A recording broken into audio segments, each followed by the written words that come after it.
someone very special with us, Global Brand Ambassador, Gemma Paterson. So I worked across Glenfiddich and Balvenie as a tour guide. This was the whiskey that was at my wedding. Oh wow. I found myself on a plane flying to New York, and I spent a few years working as the East Coast Balvenie Ambassador. I was also lucky enough to visit India last August, which was one of the most memorable trips of my whole life. And here's a fun fact for you, Uday. We have more than 1 million barrels on site in Dublin. Wow. We have a ghost who haunts our floor maltings. This episode of Rock Cask, and you have some of the veterans sitting in the Highlander Inn and talking to Anthony Bourdain, who's the host, as you know. We worked with an artist called Andy Lovell, who created each of the artworks you have on the tubing. And those three whiskies go into the monkey shoulder, which is very popular in India, as you know. We embarked on a series of trials using rye. Hey everyone, welcome back to the Discover series with the Whisky Advisor. This is Uday Balaji. So today we have someone very special with us, dialing in all the way from Speyside. We're going to be discovering all things the Balvenie with Global Brand Ambassador Gemma Paterson. Hey Gemma, how are you doing? Welcome to the show. Hi Uday, hi everyone. I'm good, how are you? I'm doing very, very well, thank you. It's an absolute pleasure to have you with us today. And just before we dive into the conversation, guys, I'd just like to ask you, as always, to like, subscribe, and hit that little bell so that you'll get notified every time we have a new video in the series. Wonderful. So, Gemma, first question, what do you have in your glass? Well, I have a Balvenie that is very close to my heart. It's the first Balvenie that I ever tried. It is the Doublewood 12. Oh, lovely. I've got the triple cask. This is quite special to me because this was the whiskey that was at my wedding. Oh, wow. Nice. Okay, that's very memorable. Well, this Wonderful. is the Doublewood 12 that I have. So, can you see that? It's quite bright. Yep. Finished in sherry. Wonderful. So, guys, I hope you all have a dram in your hand because, as always, this is going to be a fun conversation for the next 20-30 minutes. Yeah. So, without further ado, Slanger. Sláinte.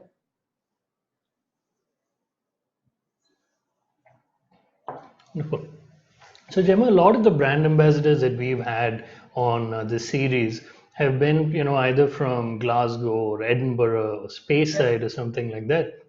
But as I understand, you grew up in the remote Isle of Lewis and you have quite a story. So if you could just tell us, how that wee lass from that remote island ended up traveling the world as the global brand ambassador for one of the finest scotches around. Well, Uday, I was actually born in Glasgow, so I do have a Glasgow connection. But when I was very young, my parents moved up to the Isle of Lewis, and I'm really a proud ambassador of the island that I grew up on. It is such a beautiful place, and I urge anyone watching, if you come and you travel in Scotland, to visit Lewis and Harris, because you'll see some of the most beautiful beaches in the whole world. There are miles and miles of pure white sand, bottle green sea. It really is a special place. When I finished school, I went to university went back to Glasgow, studied Russian language at university, and shortly after graduation, I found myself living in Speyside, and I started to work at the Glenfiddich Distillery, and I worked, which is our sister distillery, of course, with Balvenie. We're just 500 yards apart, right on our doorstep. So I worked across Glenfiddich and Balvenie as a tour guide primarily, and I hosted our Russian visitors. So whenever we had people coming from Russia, I'd take them around, show them the distillery, and then I was there for a couple of years. And one day, actually, got a phone call from a colleague who worked in the States, who asked me if I'd be interested to come and move to New York and work as the Balvenie ambassador. So in 2016, after being at the distillery for 2.5 years, I found myself on a plane flying to New York, having never been to America before, never been to the States before. Oh, wow. And I spent a few years working as the East Coast Balvenie ambassador, which was an incredible journey. I visited many states, hosted a lot of tastings, met a lot of great people. And after a few years doing that, I was lucky enough to then take on the position as the global ambassador for Balvenie, which by me moving back to the UK, I'm now based in Glasgow. And I spend a lot of time now up at the distillery working again with our craftsmen and our people up there. And yeah, I'm really, really glad to be back and connected to the distillery. I had a great time in the States, but it's nice to be back in Scotland. And obviously working in the position as global ambassador, I get to travel all over the world now. I was also lucky enough to visit India last August, which was one of the most memorable trips of my whole life. We'd love to know more about your trip to India. Well, I spent around 8 days traveling started in Delhi. I went from there to Mumbai and Bangalore. And I traveled with one of my colleagues who maybe some of your viewers will know as our Glenfiddich ambassador, Angad. And we hosted different tastings with featuring our Balvenie Stories range actually. So we just launched the new range in India, which is a 12-year-old, 14-year-old and a 26-year-old. And they're part of the Stories series celebrating stories of our craftsmen from the distillery. I traveled with an Indian flute player, actually, a flautist, and we hosted storytelling and music sessions. So he played the flute, he hand carves all of his own flutes from bamboo, very, very traditional, very talented musician. He played the flute while I told the stories of the whiskey. So I guess combining three passions, music, storytelling, and whiskey, I think those three things together make for an incredible experience. Oh yeah, that sounds amazing. I did see some of those posts. I've got to ask Angad why I wasn't invited to those. Next time, for sure, as soon as we can travel again, I would be absolutely honored to visit India once more. I had such a great trip, and I tried some of the best food I've ever had in my life. Oh wow! What cuisines did you enjoy? So I really love. My favorite dish is dal makhni. And it's actually Angad's mum's dal makhni, which was so incredible. And actually, a few weeks ago, we had some FaceTime together, and she taught me how to make it. So I made it here in Scotland. It was not as good as hers, but I now am the proud owner of Mrs. Singhandi's dal makhni recipe, which I've recreated in Scotland. Oh, that's wonderful. There's nothing like mom's food, at the end of the day. Sure. But just to dive into something fun now, we do a rapid fire just to get to know you a little better every session. So if you're ready. I'm ready. Your first whiskey. Oh, Doublewood 12. Oh, wow. Favorite bar. The Ben Nevis in Glasgow. Your favorite food? Dal makhni. All right. Your favorite sport or hobby? Running. Cats or dogs? Dogs. Books or music? Both. Can I say both? I couldn't live without either. Cool. Beaches or mountains?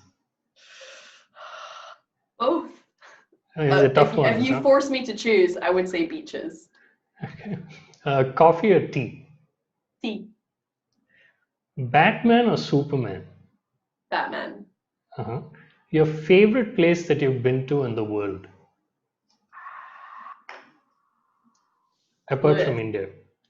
I love Lewis. Okay. Wonderful. So when I went to Scotland, I had this really ambitious road trip planned because I wanted to go to literally like every region that had a whiskey distillery. So I ended up going to the main regions, so the 5 regions, and I also went to Skye. So I also had a Lewis planned in Arran and Mull. But with the amount of time that I had, there's no way that I was going to be able to do that. So the next time I'm going to be doing, a little bit of island hopping, Harris, Lewis, Rasse, Jura. I didn't get to Arran. So many places to go to, and there's so many distilleries. You definitely must visit. And there's so many distilleries, right? There's new ones opening left, right, and center also. Yeah. I actually Uh, only recently went to Mull for the very first time. I'd never mhm, been to Mull, I couldn't believe it. So I visited the Tobermory distillery. mhm. But Mull is incredible. It's like all of Scotland in one small island because you've got beaches, you've got mountains, you have a distillery, incredible harbour town. It's really a Mhm. beautiful island. Oh wow, there's one more for the list, right? Then I have to Yeah. go because of Lechek. Go check it out. And Lechek, yeah, I didn't get to, yeah. Mhm. And but guys, we're here to talk about the Balvenie. Gemma, could you tell us, just a brief history of the Balvenie and how the distillery started? Yep. So you may know the story of Glenfiddich. I'm sure you have a series with where you've talked about Glenfiddich before. But Hmm. with Glenfiddich, so our founder was William Grant, and he was born in Dufton in 1839. Very humble beginnings. He actually initially was a shoemaker, went on to work at the Mortlach distillery before he then founded Glenfiddich with his family. So it was very much a family business. He relied on his sons and his daughters to help him get that distillery up and running in 1886. Started Hmm. producing the first spinet in 1887. Then, only 5 years later, he was actually in the position to set up a second distillery. And the reason Balvenie came about was because he had Glenfiddich is where it is because there's an abundance of great spring water right on the doorstep. Um, at this point in time in the history of Scotch whisky, there was many distilleries cropping up across Scotland. So William Grant really was in the position where he had to buy the land around Glenfiddich to preserve the water source as Okay. exclusive to him and to the company. Otherwise, another distillery could have propped up right on our doorstep. So he bought 10 acres of land, which was farmland called Balvenie Range. And that then sparked something in his head because, bearing in mind, he was a very ambitious, very entrepreneurial guy. He then decided to found the Balvenie distillery. So in 1892, the project started, and there was a large mansion house called New Balvenie Castle that was built in 1724 by the Duke of Fife. And New Balvenie Castle had been derelict for more than 100 years. So William Grant pulled everything out of that house and he turned that into the Balvenie distillery. So when you see old pictures, which I can send to you if you're Yes. interested to see them, old pictures of the distillery, it's a grand mansion house, which was the home of our floor maltings, where we malted our barley. Very unusual distillery back in the beginning. Um, a number of years later, so it wasn't until the 1920s actually that we knocked that building down and the family built a custom built floor maltings that you'll see today. So if you've been to the Balvenie distillery, anyone watching has been to Balvenie, the building that we malt our barley in today was built in 1929. And I guess here we are today now, 5 generations of the family later, um, still very proud of the way we make Balvenie, still preserving a lot of the techniques that we used right back in the very beginning. So we have the farm connected to the distillery where we still grow a portion of our own barley. So that land has been farmed for generations longer than we've even had a distillery.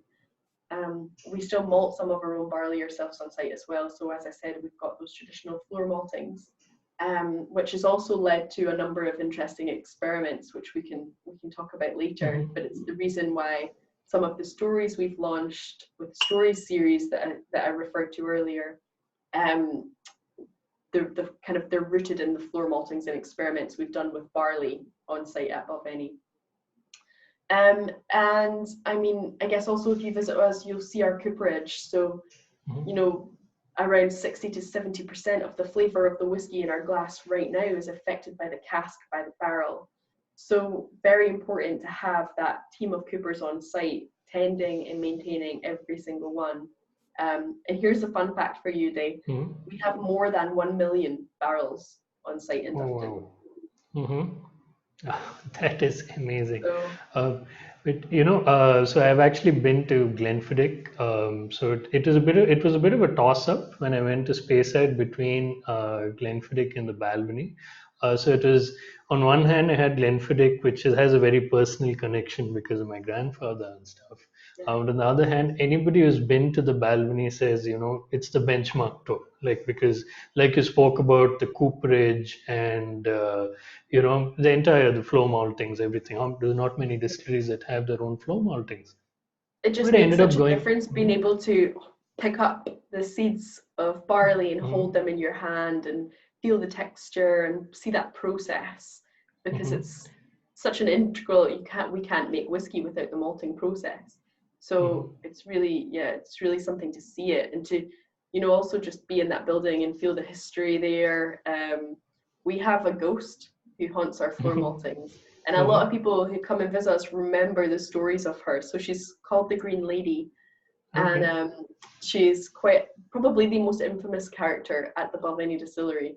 But if you are one of our maltmen, you work on night shift from 11 p.m. at night until 7 a.m. in the morning alone with nobody else in this big drafty building.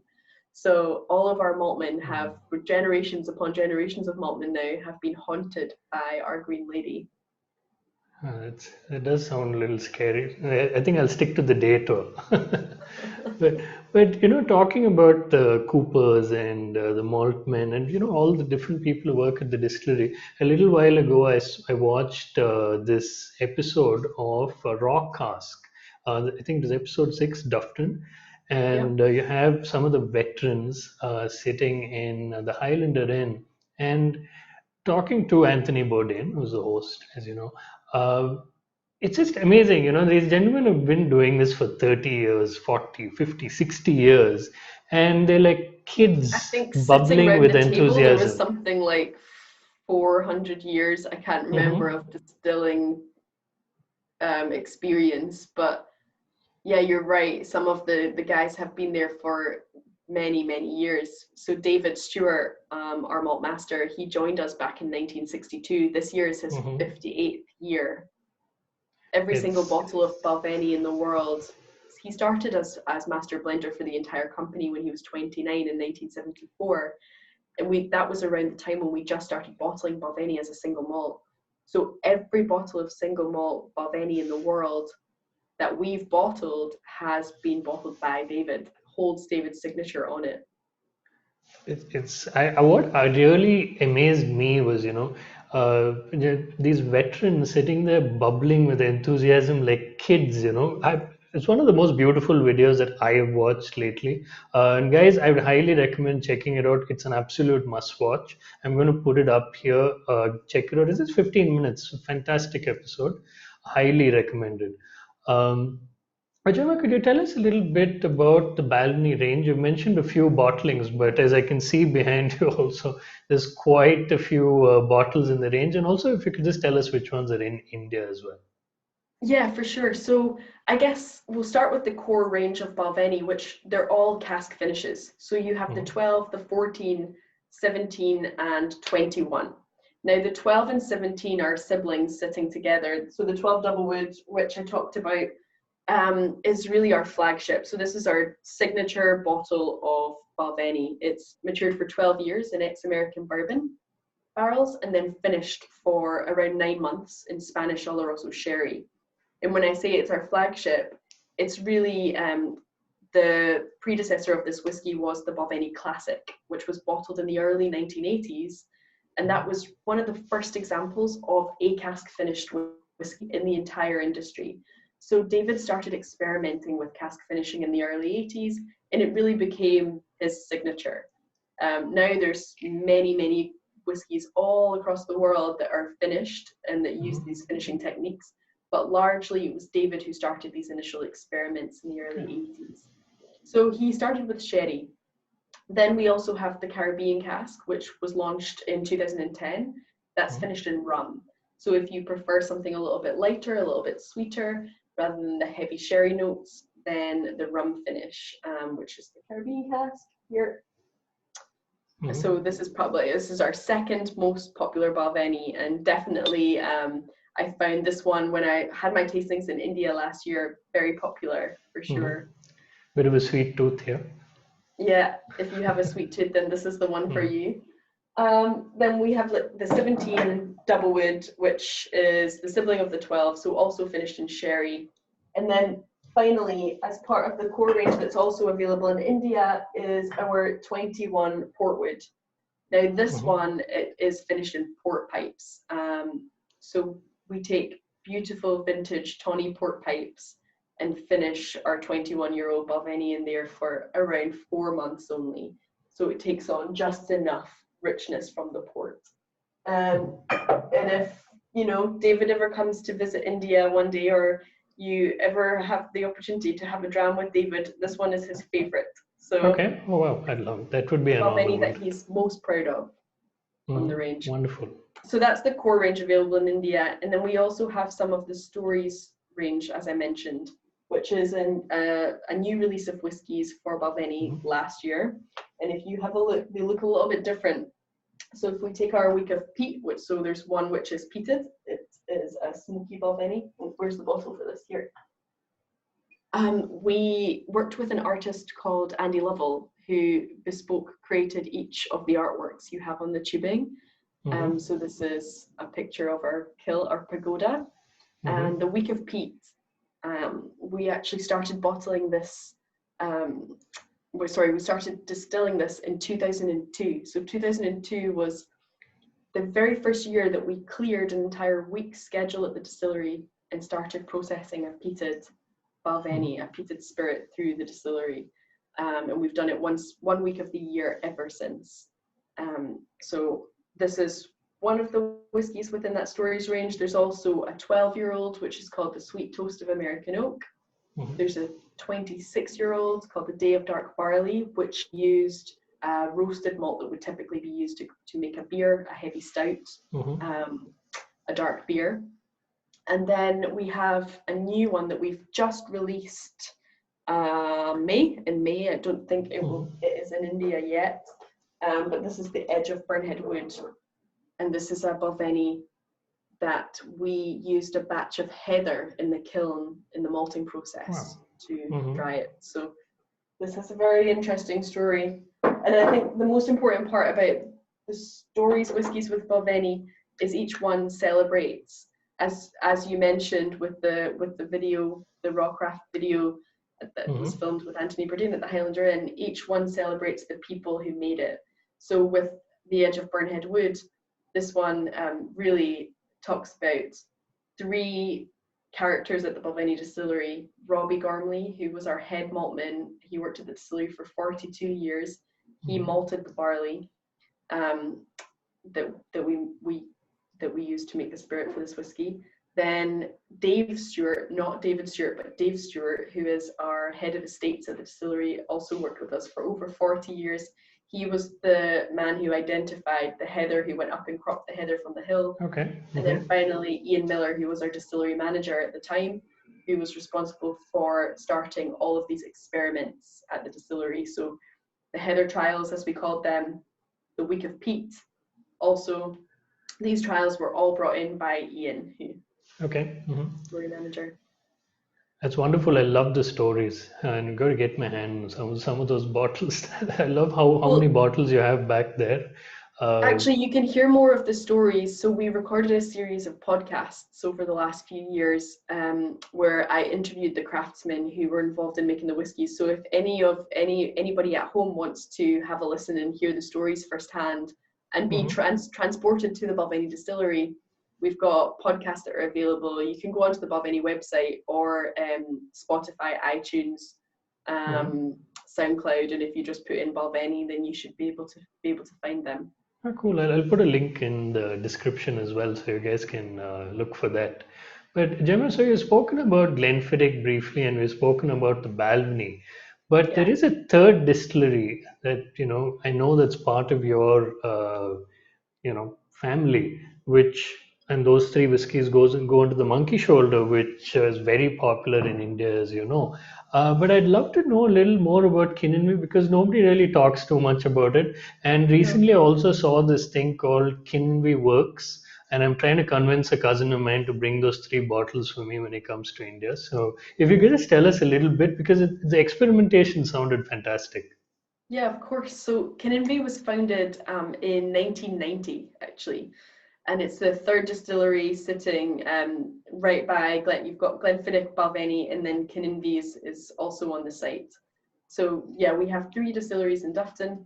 Kininvie, we experimented over the years. Kininvie was mostly built to take pressure off of the other distilleries, so we could have Mm-hmm. more whiskey to sell on for blending. So as you mentioned, Monkey Shoulder, Kininvie was really the Mm-hmm. inspiration for that whiskey. It was a distillery built for blending, to have more single malt Okay. put towards blends. But also because with Kininvie, we've been able to experiment a lot over the years and trial different things that we've not been able to do, at Balvenie or at Glenfiddich. So for example, we had some trials that we've done for a number of years now in processing a single grain whiskey through the Kininvie Mm-hmm. distillery. So as part of Kininvie Works, we have this bottle right here, and this is our single grain. Mm-hmm. We embarked on a series of trials using rye. So the Wow. team worked to process rye through the mash tun right through through distillation processes, and we produced a spirit from that rye that we ran through the distillery. So it's a single grain whiskey that's produced in a pot still, Mm-hmm. which is very interesting. We also have, as part of the range, a single malt, and the single malt, so this is what sort of the outer packaging looks like. The single malt Mm-hmm. was produced using triple distillation. So Okay. Mm-hmm. when we were in the process of rebuilding the Tullamore Dew distillery over in Ireland, we experimented with the triple distillation in the pot stills at Kininvie first. And so Okay. that whiskey was laid down in cask. It's very interesting. So that's another one that we've released as part of this range. And then finally, we have a blended whiskey, which is 100% produced, confusingly, 100% produced at Kininvie, but Mm-hmm. it's some of that rye, some of that grain that we produced mixed with the malt whiskey as well, so blended with the malt. So this is Mm-hmm. a blended Good, yeah. whiskey from one distillery. Could it be called a single blend? Is there something like that? Not legally. Mm-hmm. Yeah. That's a good question. I think ideally it technically is a single blend, but we're not legally allowed to call it a single blend. It's something to update in the laws, right? Yeah, that's it. You're Wonderful. right.